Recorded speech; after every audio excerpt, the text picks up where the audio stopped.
বিরতির পর স্বাগত। ঋণ খেলাপে অভিযুক্ত নীরব মোদীর 29 কোটি 75 লক্ষ টাকার সম্পত্তি বাজেয়াপ্ত। বেআইনি আর্থিক লেনদেনের প্রতিরোধ আইনে বাজেয়াপ্ত করল ইডি। এখনো পর্যন্ত নীরবের প্রায় 4000 কোটি টাকার সম্পত্তি বাজেয়াপ্ত করা হয়েছে। আবারও জানিয়ে রাখছি, ঋণ খেলাপে অভিযুক্ত নীরব মোদীর 29 কোটি 75 লক্ষ টাকার সম্পত্তি বাজেয়াপ্ত করলো ইডি।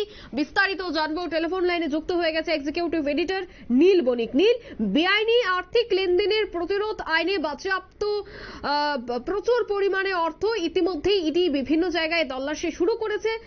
ঠিক এই বিষয়গুলিকে কিভাবে দেখছো তুমি?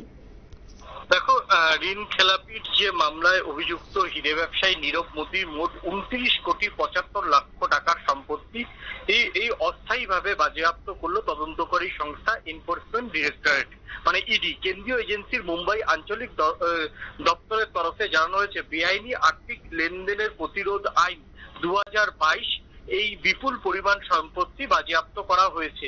ইডির অভিযোগ অনুযায়ী পাঞ্জাব ন্যাশনাল ব্যাংক পিএনবির সাথে সব মিলিয়ে প্রায় 7000 কোটি টাকার প্রতারণা করেছেন নীরব। এখনো পর্যন্ত সব মিলিয়ে নীরবের 4000 কোটি টাকার বেশি অঙ্কের সম্পত্তি বাজেয়াপ্ত করেছে ইডি। আদালতের নির্দেশে কয়েকটি সম্পত্তি নিলাম করে প্রায় 71 কোটি টাকা ফিরিয়ে দেওয়া হয়েছে পিএনবি কে।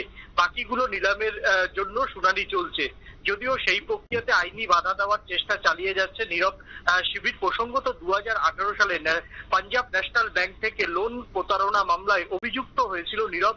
তার বিরুদ্ধে তদন্ত শুরু হওয়ার পরই দেশ ছেড়ে পালিয়েছেন। ইডি তাকে পলাতক ঘোষণা করেছে। 2019 সালে ব্রিটেনে গ্রেপ্তার করা হয়েছিল নীরবকে।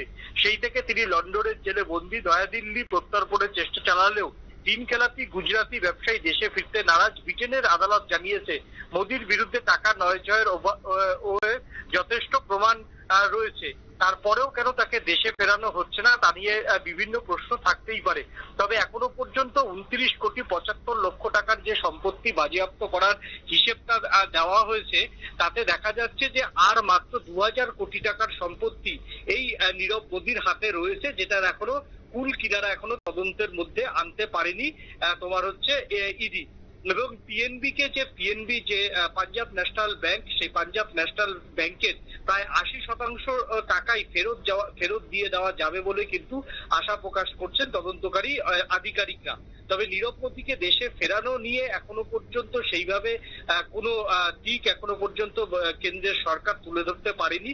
তবে যেটা মানে ইডির তরফ থেকে যে এই যে ইডি যেটা আজকে মুম্বাই যে আঞ্চলিক যারা এই মামলার মূল তদন্তে রয়েছে, তারা জানিয়েছে যে 29 কোটি 75 লক্ষ টাকার সম্পত্তি ইতিমধ্যেই বাজেয়াপ্ত করা হয়েছে। এবার সমস্ত সম্পত্তি তোমার হচ্ছে নিলাম করার পালা চলছে। আইনি প্রক্রিয়া শেষ হলেই পুরো টাকাটা কেন্দ্রীয় মানে যে পিএনবি ব্যাংক, সেই পিএনবি কে ফিরিয়ে দেওয়ার প্রক্রিয়া শুরু করা হয়ে যাবে বলে মনে করছে। এরা সূত্রের খবর, আগামী 6 মাসের মধ্যেই এই প্রক্রিয়া শুরু হয়ে যাবে বলে আশা প্রকাশ করেছেন ইডি তদন্তকারী আধিকারিকরা। একদমই, ধন্যবাদ নীল। অর্থাৎ ইতিমধ্যে ঋণ খেলাপে অভিযুক্ত নীরব মোদীর 29 কোটি 75 লক্ষ টাকার সম্পত্তি বাজেয়াপ্ত করা হয়েছে। সে বিষয়ে আইনি যে আর্থিক লেনদেনের অভিযোগ, তার প্রতিরোধ আইনি বাজেয়াপ্ত প্রচুর পরিমাণে অর্থ নিয়ে।